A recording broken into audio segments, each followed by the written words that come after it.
สบายดีเอาวันนี้เข้ามาคิดไรเนื้อที่ของหูต่างๆเนาะเป็นบทเรียนพื้นฐานหลายคนก็สิหูมาแล้วเนาะแต่บางคนก็สิดื่มไปเอามาเบิ่งจากหูที่หนึ่งหูสามแจเนาะและตัวนี้จะเป็นหูสามแจสาก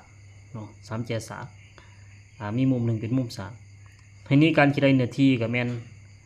เอาขางพืชคูณลงสูงแล้วก็มาหารสองเนาะสมมติว่าพืชนี่เป็น A ตัวนี้เป็น B สมมติแสดงว่าเนื้อที่ก็เท่ากับเอาขางนี้คูณขางนี้หารสองเนาะ A คูณ B หารสองอันนี้เป็นเนื้อที่ของมันเขาบอกกันยังไงว่าเอาพื้นคูณลงสูงหารสองวันนี้ลงหอบเนาะลงหอบเป็นบวกกันเบิดสามขางสมมติว่าตัวนี้มีลงยาวเท่า4เนาะลงหอบก็เอามาบวกกัน A บวก B บวก C อันนั้นเป็นการคิดไรเนื้อที่หูสามแจ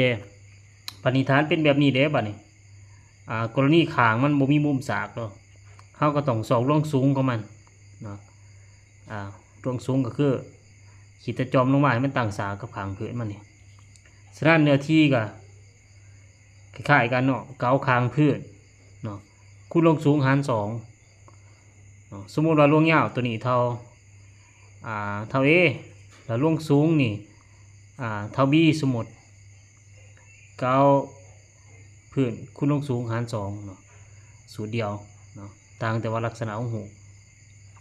วันนี้ร่วงหอบก็เอาบวกกันเมื่อ3ขางคือเก่าเนาะอันนั้นเป็นหูสามเจ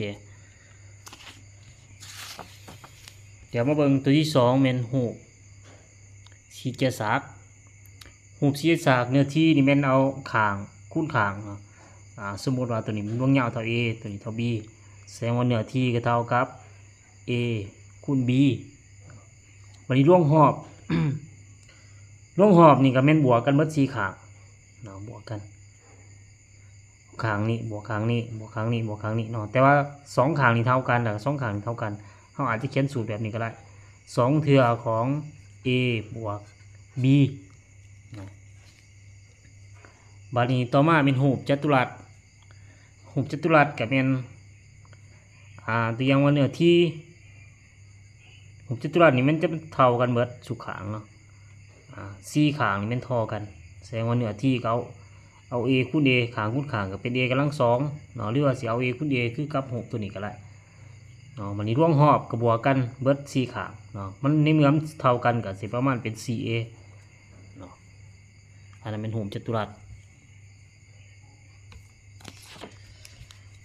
ที่4เป็นหูข้างหมูเนาะตัวนี้จะเป็นข้างหมูสากเนื้อที่หูข้างหมูเป็นหยังเนาะตามสูตรง่ายๆคือเอาพื้นน้อยบอกพื้นใหญ่เปิดว่าคูณลงสูงหาร2เนาะหมายความว่าเอาคางรุมบวกคางเทิงนี่แล้วก็คูณลงสูงหาร2ลักษณะเป็นนั่นน่ะตัวอย่างล่วงยาวแต่จุดนี้หาจุดนี้แม่นAสมมุติว่าล่วงยาวแต่ส่วนนี้หาส่วนนี้เด้อเดี๋ยวตัวเทิงนี่เป็น B เดี๋ยวล่วงสูงนี่แม่นตัวอย่างว่าตัว H สมมุติว่าเดี๋ยวเนื้อที่ของมันจะเท่ากับเอาคางนี่เนาะ A บวก B คูณในล่วงสูงเดี๋ยวมาส่วนให้2เนาะเพิ่นเว้ากันง่ายๆว่าพื้นน้อยบวกพื้นใหญ่คูณล่วงสูงหาร2อันนี้เป็นหูข้างหมูบัดนี้ร่วงหอบเลยบ่ร่วงหอบกับบวกกันเบิด4ขางเนาะตัวนี้ขางนึงตัวนี้ขางนึงตัวนี้ขางนึงตัวนี้ขางนึงบวกกันร่วงหอบตัวอย่างอาจารย์จะหมายใส่ว่าตัวนี้ C ตัวนี้ D สมมติหมายไว้เนาะร่วงหอบจะเป็น A บวก B บวก C บวก D มันมี4ขางบวกกันอันนั้นเป็นหูข้างหมู